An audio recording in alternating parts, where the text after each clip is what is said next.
ఒక ఊరిలో పేరయ్య అనే పేద రైతు ఉన్నాడు. అతనికి భార్య పిల్లలు కూడా ఉన్నారు. అతను ఒక బాతుపిల్లను తెచ్చి పెంచసాగాడు. ఆ బాతుపిల్ల పెరిగి పెద్దదైంది. ఒకరోజు అది ఒక బంగారు గుడ్డును పెట్టింది. పేరయ్య దంపతుల ఆనందానికి అంతులేదు. అలా ఆ బాతు రోజుకొక బంగారు గుడ్డు చొప్పున ప్రతిరోజు క్రమం తప్పకుండా పెడుతూ ఉన్నది. పేరయ్య దంపతులకు రోజూ బంగారం లభించడంతో ఆనందంతో ఒళ్ళు మర్చిపోయారు. గొప్ప ధనవంతులయ్యారు. ఆ దంపతులిద్దరికీ దురాశ కలిగింది.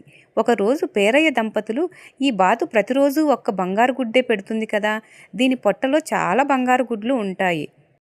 ప్రతిరోజు ఒక్కొక్క బంగారు గుడ్డు కోసం వేచి చూడటం కంటే ఆ బాతును కోసి దాని పొట్టలోని గుడ్లన్నీ ఒకేసారి తీసుకుంటే మంచిది అని భార్యాభర్తలిద్దరూ నిర్ణయించుకున్నారు.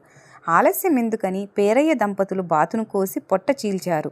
కానీ అందులో ఒక్క బంగారు గుడ్డు కూడా కనిపించలేదు వారికి.